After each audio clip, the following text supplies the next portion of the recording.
কোরআন শুনতে এসেছি। কেন কোরআন শুনতে এসেছেন বলেন? কোরআনটা শুনতে এসেছেন কেন?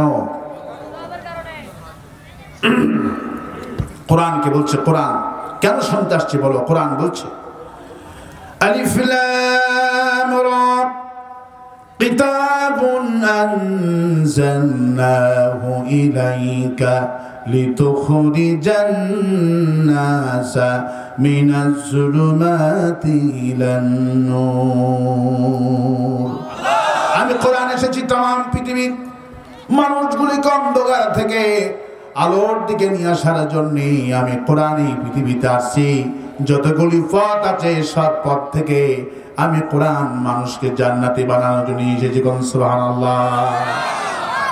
কোরআনটা জামাত ইসলামের কোরআন নয়, এই কোরআন হলো সমস্ত মানুষের জন্য বিশ্ব কবি, কবি সম্রাট আল্লামা ইকবাল কি সুন্দর করে বলছেন, হরমে পাক ভি আল্লাহ ভি कुरान भी एक, हर में पाक भी अल्लाह भी कुरान भी एक, कुस्बुरी बाती जोते जो मुसलमान भी एक। हे मुसलमान তোমরা তো সকলেই বলো আল্লাহ আমাদের একটা, কোরআন আমাদের একটা, নবী আমাদের একটা।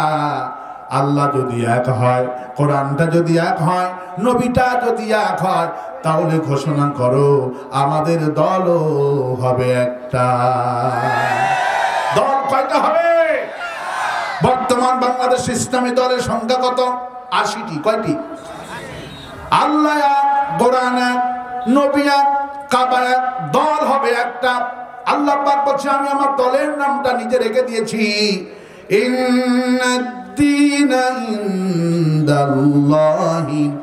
ইসলাম। আল্লাহ বলছে আমার কাছে কেবলমাত্র শুধুমাত্র ইসলাম হলো আমার দোয়া, কেবলমাত্র মনোনীত ধর্ম। সুবহানাল্লাহ। আল্লাহর দলের নাম কি? ইসলাম। সেই ইসলামের মধ্যে ৮০টি দল। তাবলীগ জামাতে ২ গ্রুপ, জুবাইর গ্রুপ আর সাদ গ্রুপ। ২ গ্রুপ মারামারি লেগে এক গ্রুপ আর এক গ্রুপকে হত্যা করছে, ঠিক কিনা? কওমি দেওবন্দ এদের মধ্যে হলো ২১টা দল। কয়টা দল? মামুনুল হক একটা দল, চরমনা একটা দল, মুফতি আমিনী একটা দল, মুফতি ইজহার একটা দল, তারপরে ইসলামী ঐক্যজোট, খেলাফত, হিফাজত, এইরকম করে লিস্ট দেখলাম ২১টি দল। কয়টা দল? ২১টি দল। অথচ আল্লাহর দল কয়টা? আল্লাহ কয়টা? কোরআন কয়টা? নবী কয়টা? দল হবে কয়টা? তাহলে সেই দলটা আমরা করব। সুবহানাল্লাহ। আল্লাহ যেন ইসলামী দল করার তৌফিক আমাদেরকে দান করে। কোন আমিন। এই মাইক দিয়ে কিন্তু আলোচনা হবে না। কই মাইক? এটা কিন্তু আওয়াজ হলো, আমি কিছু বুঝতে পারলাম। এই কই মাইক হলারে? এটা দিয়ে কিন্তু হবে না আলোচনা। এই মাইক হলা করে আপনাকে আমি একটা হরেন দিতে বলেছি, কি করলেন? এদিকে একটা হরেন দাও। হ্যাঁ, একটা হরেন ছাড়া আওয়াজ হবে না। এখানে ভিতরে আওয়াজ আছে না? ভোল্টল কিছু হয়নি। এই বক্সে আলোচনা হবে না, ওই হরেন লাগবে।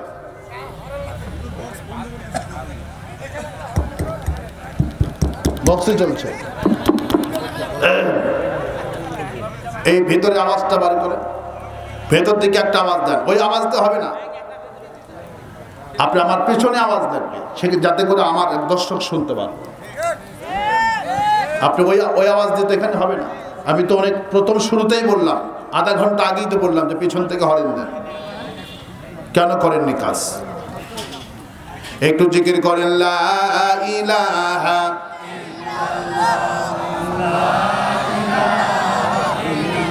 লা ইলাহা লা ইলাহা ইল্লাল্লাহু মুহাম্মাদুর রাসূলুল্লাহ। হরেন কি দিতে পারবেন? আচ্ছা আচ্ছা, ঠিক আছে। আমার ভাইরা, আমি আপনাদেরকে কাজ নিয়ে কোরআনে কারীম থেকে আলোচনা করতে ইচ্ছা পোষণ করেছি। আমরা যে কেন কোরআন শুনতে এসেছি সেই ফর্মুলাটা আল্লাহ পাক আজকে দিবেন। কোন আমিন। আরো আস্তে কোন আমিন। আরো আস্তে কোন আমিন। আমরা কেন কোরআন শুনতে এসেছি বলেন? কোরআনটা যে শুনতে এসেছি কেন এসেছি? হ্যাঁ, কিন্তু আসল কথাটা আল্লাহ বলবে। কে বলবে? আল্লাহ রাব্বুল আলামিন। আসল কথাটা আমি আপনাদেরকে শোনাবো আজকে। জীবনেতে হাজার হাজার তাফসীর মাহফিল শুনেছেন, আমরা সকলে শুনেছি, কিন্তু কোরআন যেটা জন্য এসেছিল সেই কথাটা আসলে আমরা কেউ কিন্তু বুঝতে পারতেছি না। আল্লাহ পাক বলছেন, শোনো তাফসীর মাহফিলে কেন তোমরা এসেছো আমার থেকে শোনো। ফি কুলুবিহিম মারাদুন ফাযাদাহুমুল্লাহু মারাদা ওয়া লাহুম আযাবুন আলীমুম বিমা কানু ইয়াকযিবুন। ওয়া ইযা কিলা লাহুম লা তুফসিদু ফিল আরদ قالوا إنما نحن مصلحون ألا إنهم هم المفسدون ولكن لا يشعرون। এই মাইকটা কি আসলে কথা বলা যাবে? আপনারা কি বুঝতেছেন কিছু?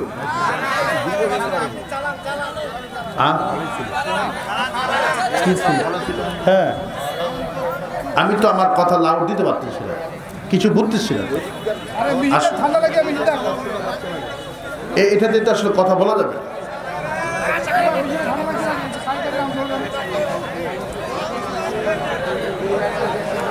একটু ধৈর্য ধারণ করো, আমি তাদেরকে বারবার বলেছি।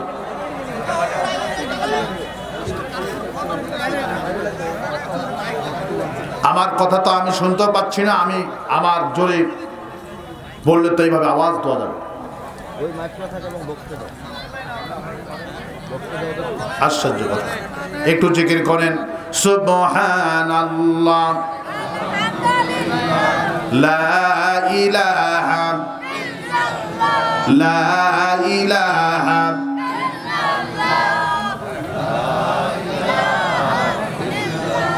লা ইলাহা লা ইলাহা ইল্লাল্লাহু মুহাম্মাদুর রাসূলুল্লাহ। আল্লাহ পাক বলছেন, বান্দা তোমাদের কোরআনে কারীম যে জন্য তোমরা শুনতে এসেছো সে কারণ সম্পর্কে জানো। তোমাদের অন্তর সময়ে আছে বেদী, এই বেদীর চিকিৎসা যদি না করো জায়গা হবে জাহান্নাম। আল্লাহ পাক বলছেন, বান্দা তুমি যে পাপ করেছো, তোমার পাপ করার জন্য তোমার অন্তরে যে রোগ হয়ে গেছে, এই রোগের চিকিৎসা হোমিওপ্যাথির চিকিৎসা করলে এই রোগ ভালো হবে না, এলোপ্যাথিক করলে ভালো হবে না, কোবরাজি করলে রোগ ভালো হবে না। কারণ তোমার অন্তরের রোগের চিকিৎসা কেবলমাত্র আমি আল্লাহ দান করবো। কোন সুবহানাল্লাহ। আপনার যখন ক্যান্সার ধরা পড়ে যায়, যখন ডায়াবেটিস ধরা পড়ে যায়, যখন হার্ট ব্লক হয়ে যায়, যখন প্রেশারটা বেড়ে যায়, মানুষের সুস্থতা হলো দুই ধরনের, একটা হলো মানসিক আর একটা হলো শারীরিক। শারীরিক ভাবে যতগুলো অসুস্থতা আপনার হলো, ক্যান্সার হলো হার্ট অ্যাটাক হয়ে গেল, হার্ট ব্লক হয়ে গেল, প্রেশারটা বেড়ে গেল, ডায়াবেটিসটা হয়ে গেল, এই সব রোগ মুক্ত পাওয়ার জন্য মানুষ দেশে যায় বিদেশে যায়, আমেরিকাতে যায়, ভারতে যায়। প্রতি বছরে 25 লক্ষ মানুষ ভারতে চিকিৎসার জন্য যেত। ক্যান্সার থেকে নিরাময় পাবে বলে, একটু হার্টটা ভালো থাকবে বলে, প্রেশারটা নিয়ন্ত্রণ থাকবে বলে মানুষ দুনিয়ার ডাক্তারের কাছে দৌড়ায়। কিন্তু আসল কথা আল্লাহ পাক বলছেন, বান্দারে তোমার যে ক্যান্সার হলো, শারীরিক যে অসুস্থতা হলো, এই অসুস্থতা নিয়ে যদি তুমি কবরে যাও, তুমি যদি মরে যাও, তোমার জায়গাটা জাহান্নাম হবে না। কিন্তু তোমার অন্তরে যে রোগ হয়, এই রোগের চিকিৎসা ক্যান্সারের চাইতে বেশি জরুরি। কারণ ক্যান্সার হয়ে যদি মরে যান, জায়গাটা জাহান্নাম হবে না। মানুষের অন্তরে যে রোগ হয় এই রোগের চিকিৎসা বেশি জরুরি। কিন্তু মানুষ অন্তর সময় যে রোগ হয়ে গেল এই অন্তরের চিকিৎসা মানুষ মোটেও করেছে না। অন্তরের চিকিৎসা যেখানে গেলে পাবে সেখানেও যেতেছে না। আল্লাহ পাক এই জন্য বলছেন বান্দারে ফি কুলুবিহিম মারাদুন ফাযাদাহুমুল্লাহু মারাদা ওয়ালাহুম আযাবুন আলীমুম বিমা কানু ইয়াকযিবুন। তোমাদের অন্তর সময় আছে বেদি, এই বেদি যদি চিকিৎসা না করো বেদি আরো বাড়ায়া দিব। বেদি কি হবে? বেদি আরো ভাববে বাড়ায়া দিবেন। অন্তরের চিকিৎসা যদি না করো বেদিটা আরো বেড়ে যাবে। অন্তরের চিকিৎসা যদি না করো তোমার জায়গা হবে জাহান্নাম। কোথায় হবে জায়গা? এই জন্য আল্লাহ পাক বলছেন তোমার অন্তরের চিকিৎসা আমি তোমাকে ওষুধ নাম করছি। ওষুধের নাম শোনো। ওয়ানুনাজ্জিলু মিনাল কুরআনি মা হুয়া শিফাউন ওয়া রাহমাতুল লিল মুমিনিন ওয়ালা ইয়াজিদুন যালিমিনা ইল্লা খাসারা। আল্লাহ পাক বলি বান্দারে তোমার অন্তরে যে রোগ, অন্তরের সময় যে রোগ তোমাদের হয়ে গেল এই রোগের ওষুধ আমি আল্লাহ কোরআন দিলাম। কোরআনটা হলো যারা কোরআনটা যা হলো তোমার অন্তরের সময়ের ওষুধ। কোন সুবহানাল্লাহ।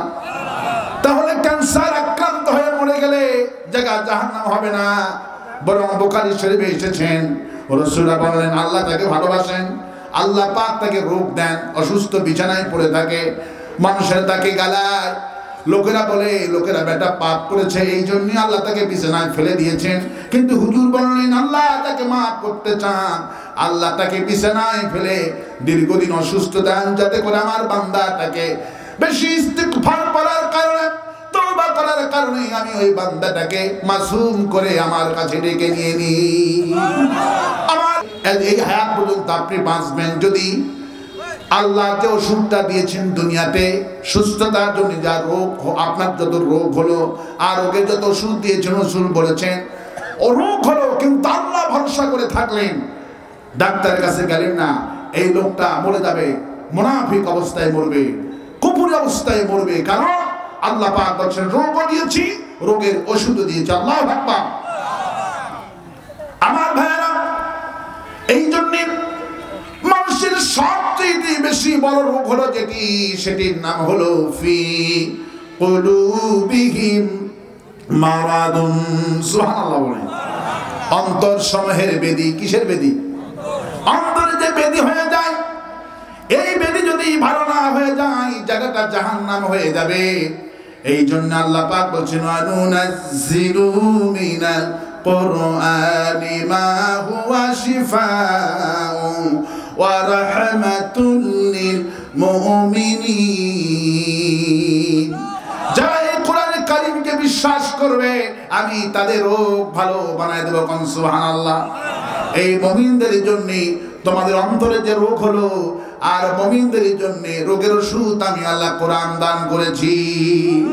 মুমিন রাসূলুল্লাহ মুমিনের ব্যাখ্যা দিলেন, মুমিন কোরআন তেলাওয়াত করে যেমন কোরআনে কারীমের শাসন চায় তেমন এরা হলো খাঁটি মুমিন। কিন্তু রোগ ভালো হবে না জালেমদের। ওয়ালা ইয়াজিদুন যালিমিনা ইল্লা খাসারা। যারা জুলুমবাজ, যারা জালিম, ফাইন্নাজ যুলমাতু ইয়াউমাল কিয়ামা। 16টা বছর আওয়ামী লীগ যে জুলুম নির্যাতন করেছে রাসূলুল্লাহ বলছেন এই জুলুমবাজদের কপালে হিদায়াত হবে না।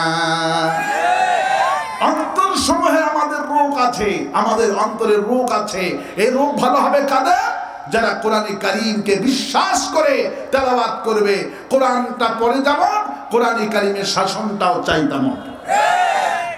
কোরআনে কারীম শুধু খতম করবে না, কোরআন শুধু খতম করলে রোগ ভালো হবে না। কোরআন শরীফ তেলাওয়াত করবে যেমন কোরআনে কারীমের শাসনটাও চাবে তেমন। চুরি করলে হাত কাটা লাগবে, আইনটা কে দিয়েছে? কিন্তু অনেক আওয়ামী লীগ কোরআন শরীফ পড়েছে। হাসিনা বলেছেন আমি বছরে 12 বছরে আমি 1000 বার কোরআন শরীফ তেলাওয়াত করেছি। আমার কোরআন শরীফ মিস নাই। বছরে আমি 12 কোরআন শরীফ খতম করি। ফজরের নামাজের যাই নামাজ তালাশ করি। নারায়ণগঞ্জের শামীম ওসমান বলল, আমি দৈনিক 70 থেকে 80 টাকা তাহাজ্জুদ পড়ি। তার মানে হলো আওয়ামী লীগ কোরআন পড়তাম, তাহাজ্জুদও পড়ত, কিন্তু পার্থক্য হলো এক জায়গায়, আমাদেরও রোগ, অন্তরের রোগ আছে পাপের কারণে, ওদেরও রোগ আছে। আর তোমার সালামও ভুল করেছেন, শয়তানও ভুল করেছে। পার্থক্য হলো আদম আল্লাহর কাছে স্বীকার করেছে, আল্লাহ রব্বানা পড়েন, রব্বানা যালামনা আনফুসানা ওয়া ইল্লাম তাগফির লানা ওয়া তারহামনা লানাকুনান্না মিনাল খাসিরিন। হে আমার রব, আমি জুলুম করেছি, আমি ভুল করেছি, জুলুম করেছি, তুমি আমাকে জুলুম থেকে বাঁচাও। আল্লাহ আদমের দোয়া কবুল করলেন আর বলছেন, আদম তুমি যে ভুল করেছো আমি তোমাকে মাফ করে দিলাম। কিন্তু ইবলিস বেটা ভুল করে আল্লাহর সঙ্গে যুক্তি দিয়েছেন, তর্ক করেছেন। ইবলিসও ভুল করলো, আদমও ভুল করলেন, কিন্তু আদম হয়ে গেলেন নবী আর ইবলিস হয়ে গেল শয়তান। আমার ভাইয়ের, আমাদের অন্তরের রোগ হলো, আল্লাহ পাক বলেন ফি কুলুবিহিম মারাদুন, তোমাদের অন্তর সমূহে আছে বেদী। এই বেদী আওয়ামী লীগের হয়, জামাত ইসলামের হয়, কিন্তু এই বেদী আমরা ভালো করি কোরআন পড়ে, কোরআনের শাসন চেয়ে, কিন্তু ওরা শুধু কোরআন শরীফ খতম করে, কোরআনের শাসনটা চায় না। কোরআনের শাসন যারা চায় তাদেরকে মিথ্যা মামলা দিয়ে হত্যা করতে। দেশে যারা শান্তি হয় মূল কারণটাই হলো মুনাফিক মার্কা হুজুর, এবং এই হুজুররাই ফতোয়া দেয় জালিম সরকারকে ফাঁসি দিলে গুনাহ হবে না, যেমন ফরিদউদ্দিন মাসুদ। আর আস্তে কোন ঠিক, দেশে শান্তি হওয়া দুটি দল দায়ী। এক নম্বর হলো উলামাদের দল, যারা ফতোয়া দিয়ে আওয়ামী লীগের চাইতে জঘন্য অপরাধী হলো এই নামধারী মুফতিরা। এদেরকে আল্লাহ শাহিস্তা করবেন কিয়ামতের দিনে। আওয়ামী লীগের চাইতে বেশি আযাব হবে এই মুফতিদের। যারা আওয়ামী লীগকে যারা ফতোয়া দিয়েছিল জামাত ইসলামীকে ফাঁসি দিলে কোনো গুনাহ হবে না। ফরিদউদ্দিন মাসুদ বলেছে, আমি শাহবাগে এসেছি আমার ইমানি দায়িত্ব পালন করার জন্য, সাইদি সাহেবের আমি ফাঁসি নিজে চাই। এই ফরিদউদ্দিন মাসুদ এই কথা বলছে না? এই কথা বলছে না? এই কথা বলছে দেশ অশান্তির জন্য, ফাসাদের জন্য, অশান্তির জন্য দুই গ্রুপ দায়ী, মুনাফিক মার্কা হুজুর, আলিম আর জালিম শাসক। যখন ওদেরকে বলা হয় মানুষকে মারিও না, জমিনে ফাসাদ করো না, তখন তারা বলে ক্বালু ইন্নামা নাহনু মুসলিহুন। তখন কেবল তারাই বলে আমরা ভালো মানুষ আর তোমরাই হলে রাজাকার। ওরাই শুধু একাই মুক্তিযুদ্ধের 21টি 16টি বছর এই জাতিকে বোকা বানিয়েছিল। একটা বলি, একটা ওষুধ বিক্রি করেছে, সেটা হলো মুক্তিযুদ্ধের চেতনা। একটা ওষুধ বিক্রি করছে, কয়টা? একটা ওষুধ বিক্রি করেছে, মুক্তিযুদ্ধের চেতনা। এটা ছাড়া কোনো চেতনা ছিল? একটা চেতনার ওষুধ বিক্রি করেছে। কিন্তু 2024 সালে 16 বছর ধরে মুক্তিযুদ্ধের চেতনার ওষুধ যা বিক্রি করেছিল, এই জাতি, এই দামাল ছেলেরা, শহীদ আবু সাইদের উত্তরসূরিরা রাস্তায় বমি করে সব ফেলায় দিয়েছে। ওই ওষুধ কাজে লাগে না। তুমি কে, আমি কে? কে বলেছে? কে বলেছে? আল্লাহ পাক বলবেন না? আমার ভাইরা, আল্লাহ পাক বলছেন আলা ইন্নাহুম হুমুল মুফসিদুনা ওয়ালাকিন লা ইয়াশউরুন।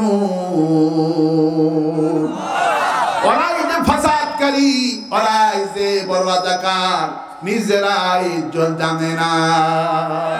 ওরাই ফাসাদকারী। আল্লাহ পাক বলেন, আল্লাহ পাক বলেন ওদের অন্তরের রোগ হলো, আমাদের অন্তরের রোগ হলো।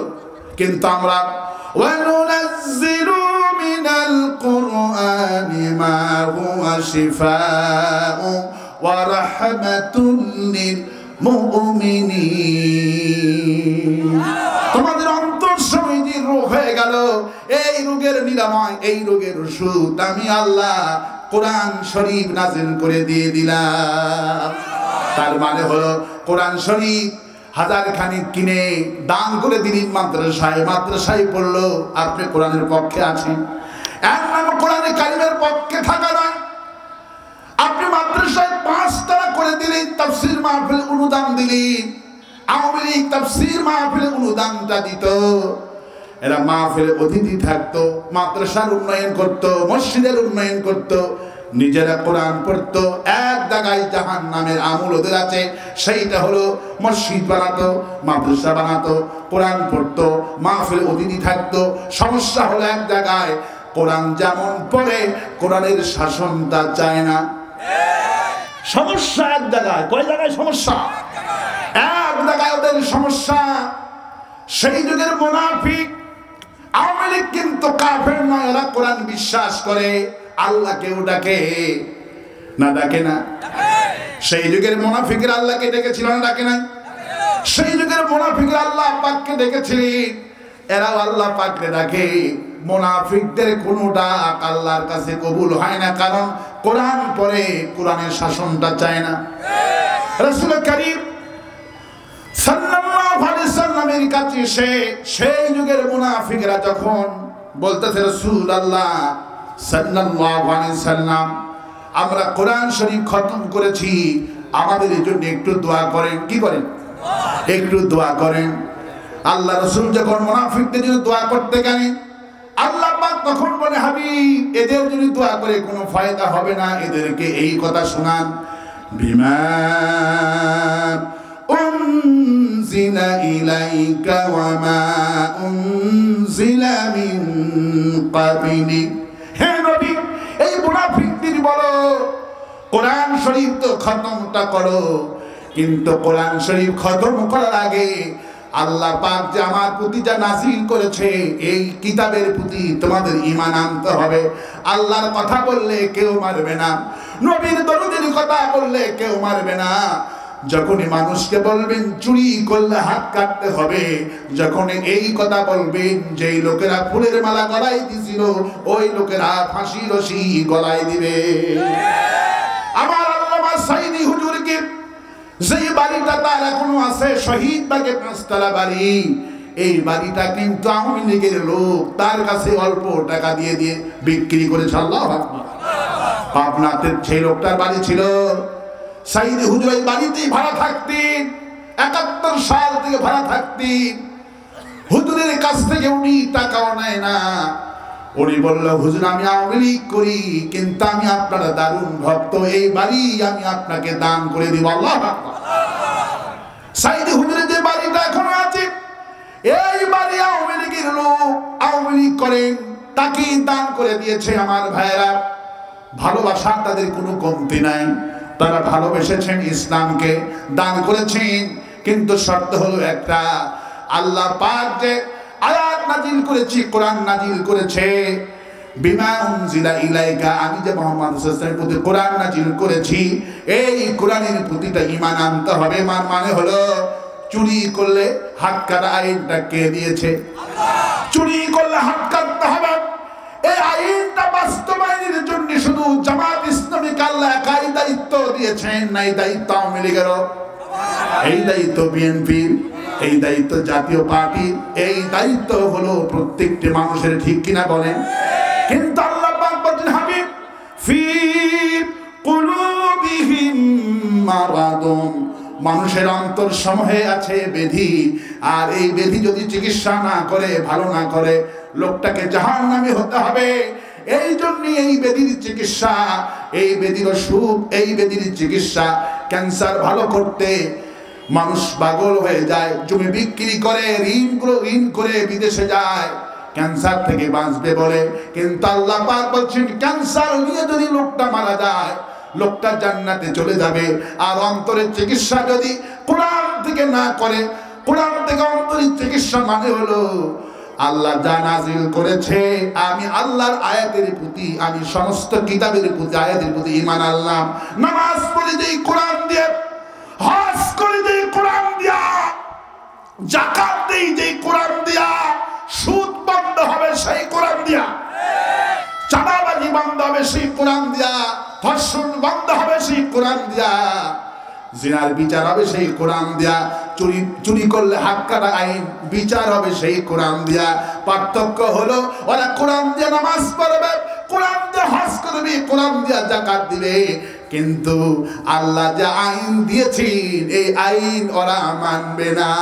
এই জন্য আল্লাহ পাক বলছেন ওদের অন্তরের রোগ ভালো হবে না, ওদের অন্তরের রোগ ভালো হবে না, ওরা হবে জাহান্নামী। ওরা কি? কারণ কোরআন যদি আপনি না মানেন, কোরআনের শাসন যদি না মানি, শুধু কোরআন শরীফ তেলাওয়াত করলেই তো জান্নাতে হবেন না। এই জন্য বিশ্বকবি, কবি সম্রাট আল্লামা ইকবাল কি সুন্দর করে বললেন, আমল কি কিতাব থি দুआ की किताब बना दिया, समझाने की किताब थी पढ़ने का किताब बना दिया। যেই কোরআনটা ছিল, যেই কোরআনটা ছিল চুরি বন্ধ করার জন্য, ধর্ষণ বন্ধ করার জন্য, যে কোরআনটা ছিল পার্লামেন্ট আইনের কানুনের জন্য, মূর্খের গোষ্ঠীরা মরার পরে সেই কিতাবকে তারা খতমের কিতাব বানিয়েছে, তাবিজের কিতাব বানিয়েছে। আমার ভাইরা, কোরআন বোঝার জন্য মসজিদ নয়, কোরআন বোঝার জন্য মাদ্রাসা নয়। আল্লাহ পাক এই জন্য বলছেন বিমা উনজিলা ইলাইকা ওয়া মা উনজিলা মিন ক্বাবলিক। হে নবী, যেই লোকগুলো শুধু কোরআন শরীফ খতম করে এদেরকে শুনিয়ে দেন, কোরআন শরীফ খতম করে রোগ ভালো হবে না, কোরআন শরীফকে প্র্যাকটিক্যালে ময়দানে আনতে হবে, প্র্যাকটিক্যাল ময়দানটা আনতে হবে। কারণ প্র্যাকটিক্যাল আর থিওরিটা কোনোদিন এক নয়। আপনি চুলার উপরে প্রচন্ড পেটে ক্ষুধা, আপনি ভাত তুলে দিয়েছেন, এখন আগুন লাগবে, আপনি কাগজে আগুন লিখে চুলার মধ্যে দিয়ে দিলেন, ভাত রান্না হয়ে যাবে? কেন হবে না? এই কাগজের লেখা আগুনটা হলো থিওরি। এটা কি? এটা থিওরি। থিওরি দিয়ে কোনোদিন ভাত রান্না হবে না। যেমন আপনার ছেলে বলছে আব্বা আমি রসগোল্লা খাবো, আপনি রসগোল্লা লিখে দিলেন বাংলাদেশ রসগোল্লা, বাবা এখানে চাটো, এখানে কি চাটলেই রসগোল্লার মতো স্বাদ পাবে? কারণ এই কাগজের রসগোল্লা লেখাটা হলো থিওরি, এটাকে প্র্যাকটিক্যালি আনতে হবে। চিনি কিনতে হবে, শিরা করতে হবে, ছানা তৈরি করতে হবে, দুধ কিনতে হবে, তারপরে প্রসেসিং মতো আলাদা করে কড়াইয়ে জাল দিতে হবে, তারপরে শিরার মধ্যে ডুবাতে হবে। প্র্যাকটিক্যালি আনার পর তারপরে হবে রসগোল্লার স্বাদ। ঠিক কিনা? কোরআনটা হলো একটা লিখিত আল্লাহ পাকের পক্ষ থেকে প্রেসক্রিপশন। এটা হলো একটা থিওরি আল্লাহ দিয়েছেন। আল্লাহ কি দিয়েছেন? এই থিওরি তেলাওয়াত করলে সওয়াব হবে ঠিকই, কিন্তু বাস্তবে রূপ দিতে গেলে প্র্যাকটিক্যালে আনতে হবে।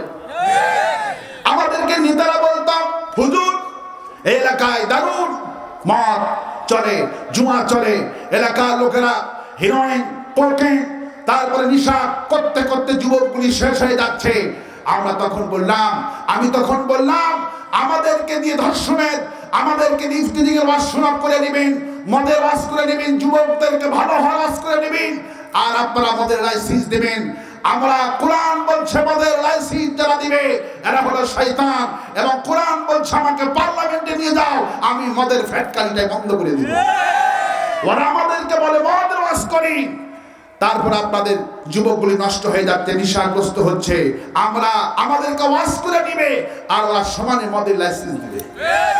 কোরআন যদি ক্ষমতায় যায়, মদ যেখান থেকে উৎপন্ন হয়, বিড়ির ফ্যাক্টরি, সিগারেটের ফ্যাক্টরি, হারাম খুরদের ফ্যাক্টরি কোরআন বন্ধ করে দিবে। কোরআন এসেছে বন্ধ করার জন্য, কোরআন চোখ ধরার জন্য আসেনি। এই রেওয়াজটা কমে গেছে। ছোটকালে দেখতাম যখন কোনো কিছু চুরি হয়ে যেত, হুজুরদের কাছে আমরা চাউল পোড়া নিয়ে যেতাম। হুজুর তখন চাউল পরে কাকে কাকে খাওয়াবে আল্লাহ ভালো জানে। বিশ্বাস করুন এগুলি ভণ্ডামি। কোরআন শরীফ চোখ ধরার জন্য আসেনি। যদি চোখ ধরার জন্য কোরআন শরীফ ভালোবাসতো, রাসূলের কাছে আল্লাহ শুধু চাউলের বস্তা রেখে দিতেন, রাসূল শুধু চাউল পরা দিত আর সব চোরগুলি ধরা পড়তো। আল্লাহ পাক বলছেন, হাবিব চাউল পরা দিয়ে চোর ধরবা না, আমি কোরআন দিয়েছি, কোরআন পার্লামেন্টে নিয়ে যান, চোর এমনি বন্ধ হয়ে যাবে। চোর বন্ধ করার জন্য কোরআন এসেছে, কিন্তু আমরা সেই কোরআন শরীফকে শুধু খতম করছি। কি করছি? আমল কি কিতাব থি, दुआ की किताब बना दिया, समझने की किताब थी, पढ़ने का किताब बना दिया। যেই কোরআনটা ছিল, যেই কোরআনটা ছিল আমল করার জন্য, মানুষের অন্তরে যে রোগ হয় এই রোগটা দূর করার জন্য, কোরআনটা বোঝার জন্য আপনি খানকায় বললে, বসে থেকে জিকির করলে কোরআনটা বুঝবেন না। আমি বাস্তব দেখায়, কোরআন বোঝার জন্য হলো রাজনৈতিক ময়দান। যেমন চরমনায়ের পীর গত বছরের সিটি নির্বাচন করলো বরিশাল থেকে। কোথায় থেকে? বরিশাল থেকে সিটি নির্বাচন করলেন। আওয়ামী লীগের 180 জন এমপি, আওয়ামী লীগ চরমনায়ের পীরের মুরিদ কতজন? 180 জন এমপি চরমনায়ের মুরিদ, 8 জন মন্ত্রী মুরিদ। এবং চরমনায়ের পীরদেরকে এত ভালোবাসা আওয়ামী লীগের লোকেরা যে চরমনায়ের পীরের বিশাল বড় ওদের মাহফিল হয় বছরে 2 বার। সেই মাহফিলে যাতায়াতের জন্য সেই একটা ব্রিজ করে দিলেন, 800 কোটি টাকা খরচ করে দিয়ে ব্রিজ করে দিলেন, যাতে করে চরমনায়ের মাহফিলে লোকেরা তাদের ওয়াজ নসিহত শুনতে আসে। কিন্তু আল্লাহ পাক জাতিকে বুঝালেন, কোরআন শরীফ খানকায় কোরআন শরীফের কথা বললে কেউ মারবে না। 180 জন এমপিরা আওয়ামী লীগের মুরিদ, মন্ত্রীগুলি মুরিদ। চরমনায়ের পীর যখন বলল আমি কোরআন দিয়ে আমার সিটিকে আমি সাজাবো, উনি যখন নির্বাচনে দাঁড়াইলেন দুপুর 12টার সময় মুরিদগুলি টুপি আর পাঞ্জাবি সব ফালাইয়া দিয়া নাকে একটা বক্সিং মেরে দিল। চরমনায়ের পীরের নাক থেকে রক্ত পড়ে, চরমনায়ের পীর কান্দে, মুরিদরা কান্দে, আহারে এই কুলাঙ্গারেরা আমাদের পীরগুলিকে মারলো। এতদিন ছিল মুরিদ, এখন হলো কুলাঙ্গার। আরো আসতে কন, আরো আসতে কন। চরমনায়ের পীর থানায় গেল, পুলিশ বলল হুজুর কোথায় মারছে? কই আমার নাকটা দেখি, নাকের বাটামটা ফাটাইছে। ঠিক কি না? নাক সত্যি সত্যি ফাটাইছে, রক্ত দিয়ে পাঞ্জাবি মেখে গেল।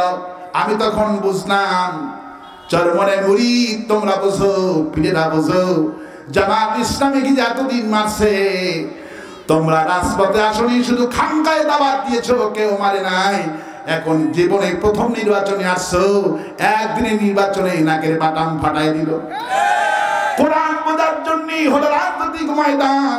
এই জন্য আল্লাহ পাক বলেন, হাবিব এমন কোন নবী পাঠালাম না যেই নবীরা যখনই দাওয়াত দিয়েছেন তাদেরকে মারে নাই। ইয়া হাসরাতান আলাল ইবাদ মা ইয়াতিহিম মির রাসূলিন ইল্লা কানু বিহি ইস্তাহজিউন।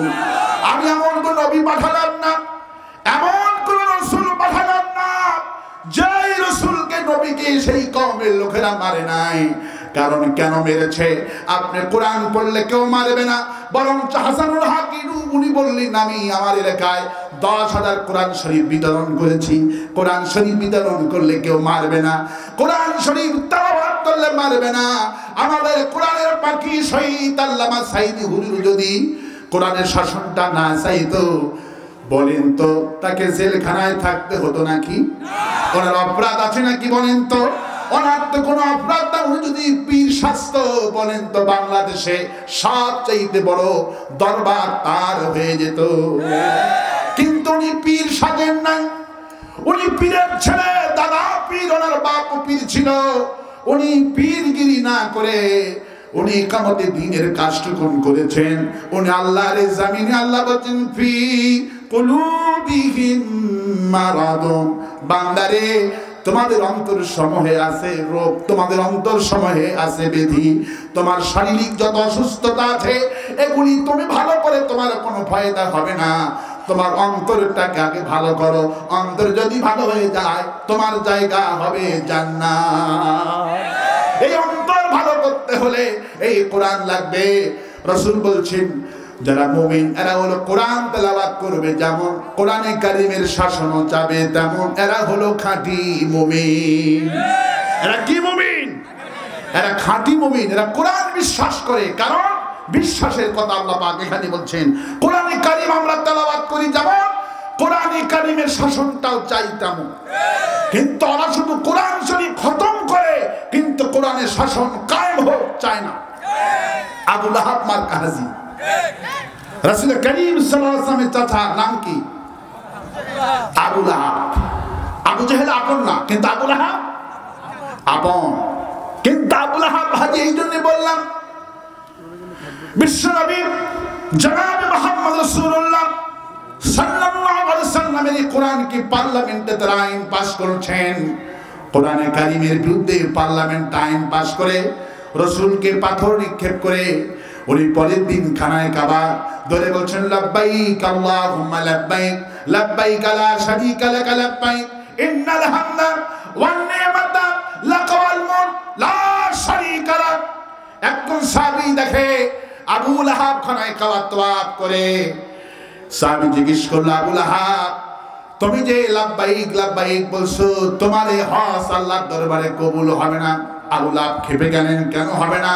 বলল, আল্লাহ যে রাসূলের প্রতি কোরআনটা নাজিল করেছিল, তুমি গতকালকে কোরআনে কারীমের বিরুদ্ধে তুমি আর তোমার বন্ধু Abu Jahl parliament time pass করেছো, আর এই হাত দিয়া তোমার ভাতিজা মুহাম্মাদের বিরুদ্ধে ৫টা পাথর উঁচু করে ধরেছো। সুতরাং যে হাত দিয়া কোরআনের বিরুদ্ধে আইন পাস করলা, যে হাত দিয়ে রাসূলকে পাথর নিক্ষেপ করলা, এই হাত দিয়া খানায়ে কাবা কিয়ামত পর্যন্ত যদি ধরে দোয়া করো, এই দোয়া কবুল হবে না।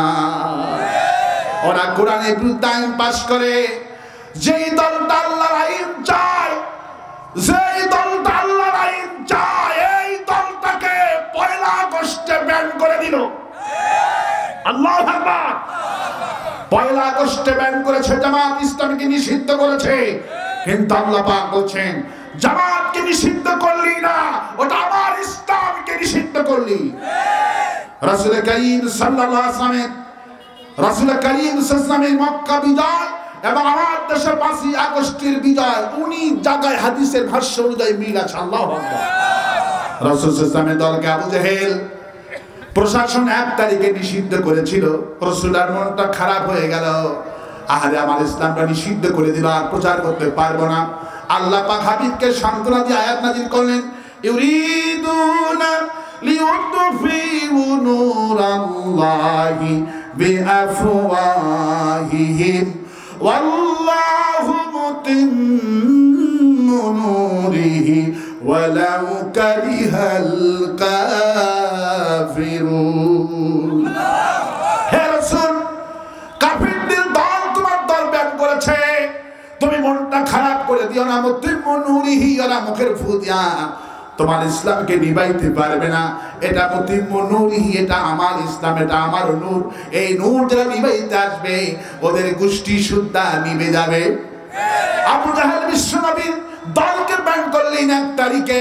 পতন হলো বিশ্বনবীকে আল্লাহ বিজয় দিয়েছিলেন ৫ তারিখে সোমবারের দিন। আর আমার দেশেও তো আল্লাহ সোমবারের দিন বিজয় দিয়েছে। ইসলাম যারা নিষিদ্ধ করলো, ইসলাম যারা নিষিদ্ধ করলো, এদের নাম কেউ নেয় না, ওরাই নিষিদ্ধ হয়েছে। আবু জাহেলের নাম পৃথিবীর কেউ নেয় না। যে হাসিনা আওয়ামী লীগ ইসলামকে নিষিদ্ধ করলো, এদের সম্মান বাড়ছে না কমছে?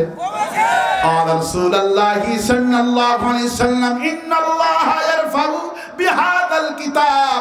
রাসূলুল্লাহ বলছেন, একটা জাতির যে পতন হয় মূল কারণ হলো কোরআন, আর একটা মানুষের যে সম্মান হয় মূল কারণ হলো কোরআন।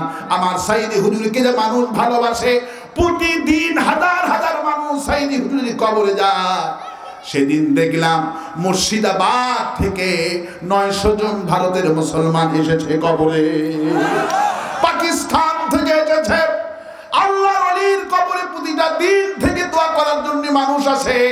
সাইদির কবরে মানুষ ভালোবাসা নিয়ে একদিনে যা যায়, কিয়ামত পর্যন্ত ওদের নেতার কবরে এতগুলি মানুষ কেউ যাবে না। ইন্নাল্লাহা ইয়ারফাউ বিহাদাল কিতাব, একটা মানুষের যে ভালোবাসা হয়, মানুষের প্রতি যে ভালোবাসে, মর্যাদা হয়, মূল কারণ হলো কোরআন। আওয়ামী লীগ যে পতন হয়েছে মূল কারণ হলো কোরআন। ওরা ছিল কোরআন বিরোধী, ওরা ইসলামকে উৎখাত করতে চেয়েছিল, আল্লাহ ওদেরকে চিরতরে উৎখাত করে দিয়েছে। ওরাই বাংলাদেশ থেকে নিষিদ্ধ হয়েছে, ঠিক কিনা বলেন? ওরাই লেস কাটা, ওরাই শিকড় কাটা। রাসূলকে যখন আবু তার বলছেন লেস কাটা বলছেন, শিকড় কাটা বলছেন, আল্লাহ বলছেন ইন্না শারনাকা ওয়াল আবু তার, হে রাসূল আপনার শত্রুরাই হলো লেস কাটা, ওদের নাম কেউ নেবে না। ক্ষমতা যার দিন পোস্টালের নাম তার দিন, ক্ষমতা শেষ পোস্টালের নামও শেষ, ঠিক কিনা বলেন? ওদের নাম ক্ষমতা যার দিন। বিএনপির সময় বিএনপির নাম ছিল, বিএনপি ক্ষমতা যার দিন বিএনপিদের নাম ততদিন।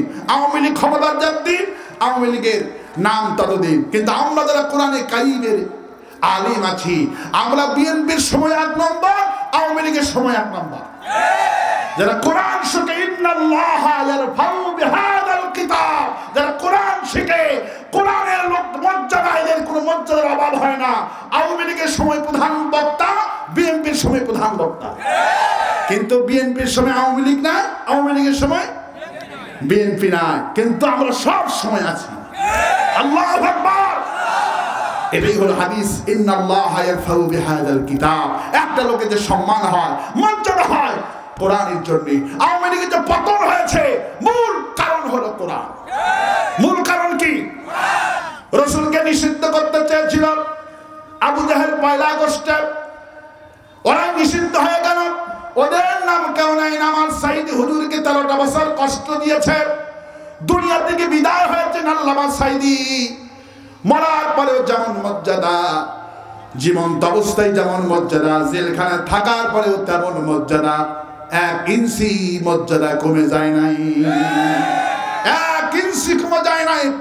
আমি 19 আগস্ট থেকে পুরো আগস্ট মাস গোটা বাংলাদেশে শুধু আল্লামা সাইদি স্মরণে তাফসীর মাহফিল করেছে। আল্লাহু আকবার ভাইরা, কারণ মানুষের সম্মান হয়। ওরা ইসলামকে উৎখাত করতে চেয়েছিল, আল্লাহ ওদেরকে উৎখাত করে দিয়েছেন। ওদের নামকে পছন্দ করে না।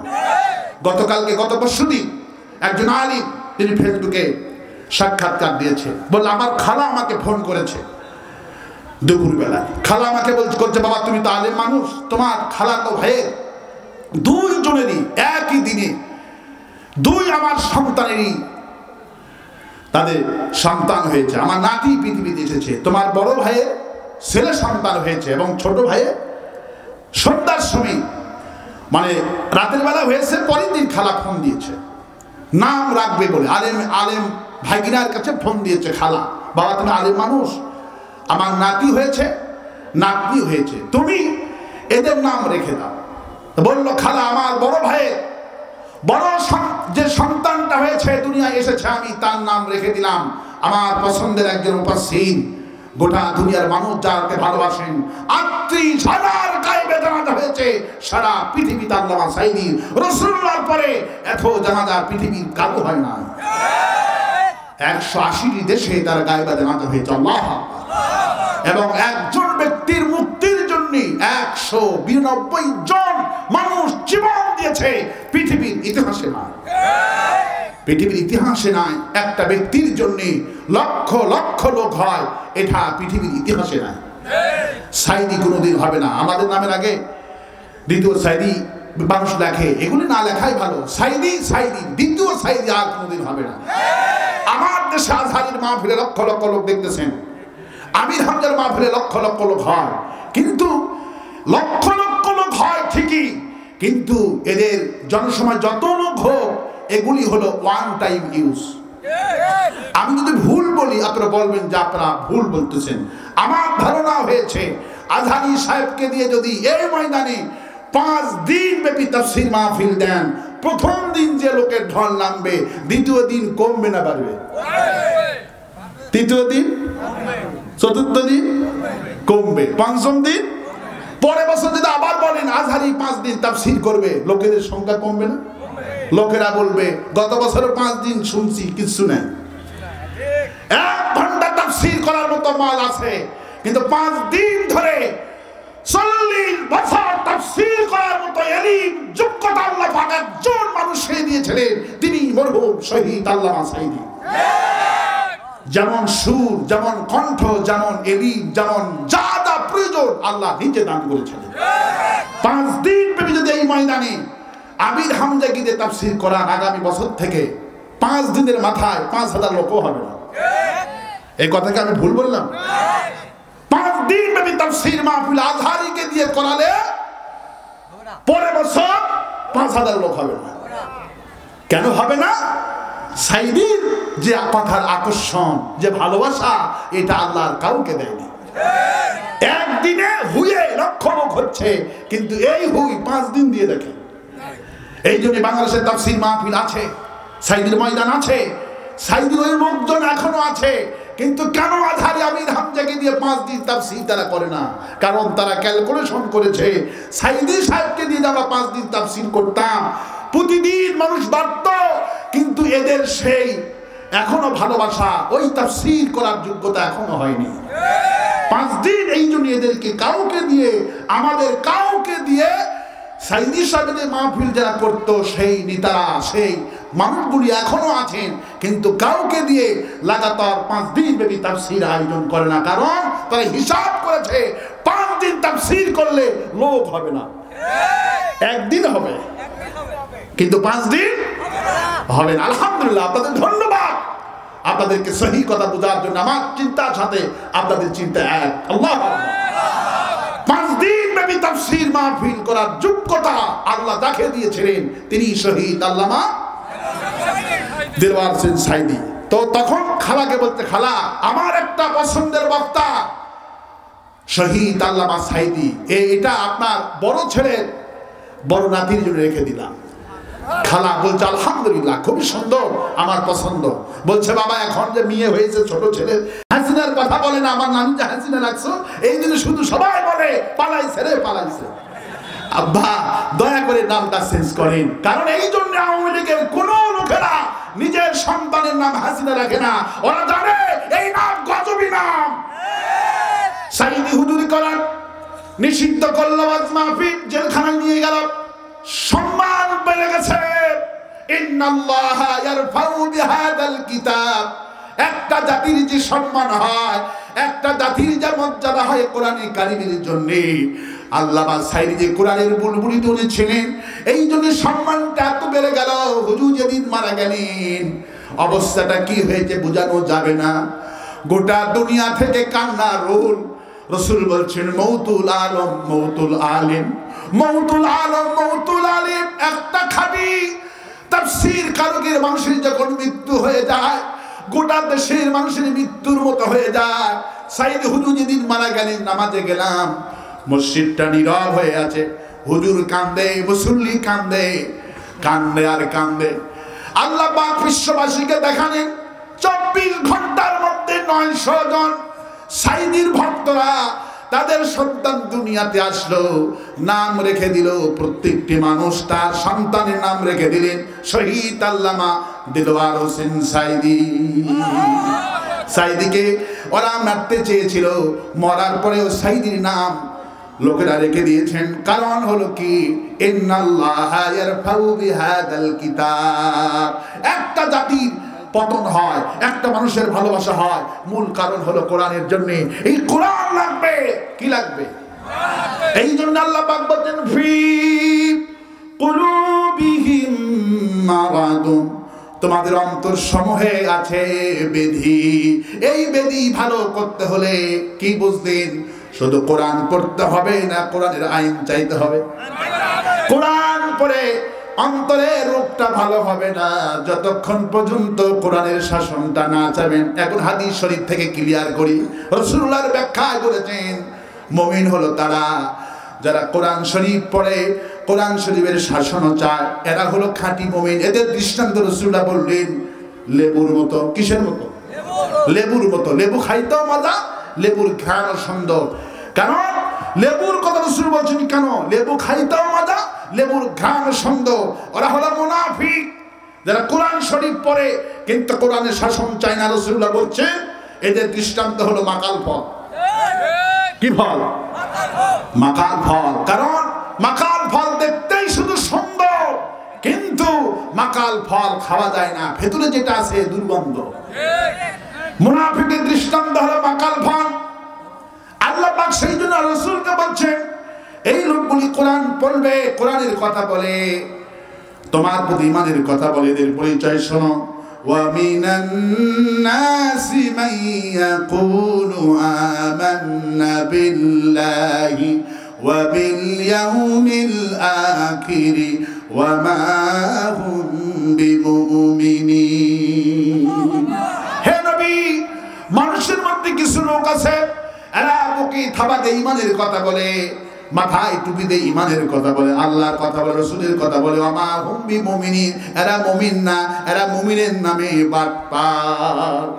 আল্লাহু ইয়াশহাদু ইন্নাল মুনাফিকিনা লাকাযিবুন। হে নবী, আল্লাহু ইয়াশহাদু, আমি আল্লাহ সাক্ষ্য দিতেছি। কে সাক্ষ্য দিচ্ছে?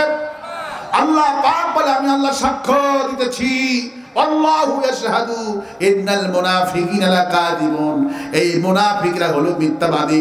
মুনাফিকদের মাথায় টুপি থাকবে, এরা হজ করবে, যাকাত দিবে, কোরআন পড়বে, কোরআনের শাসন চাবে না, কোরআন শাসন চাবে না, হলো মুনাফিক। এই মুনাফিকদের অন্তরের রোগ ভালো হবে না, এরা হলো জাহান্নামী। অন্তরের রোগ ভালো করতে হবে, কোরআন পড়তে হবে, কোরআনের শাসন চাইতে হবে।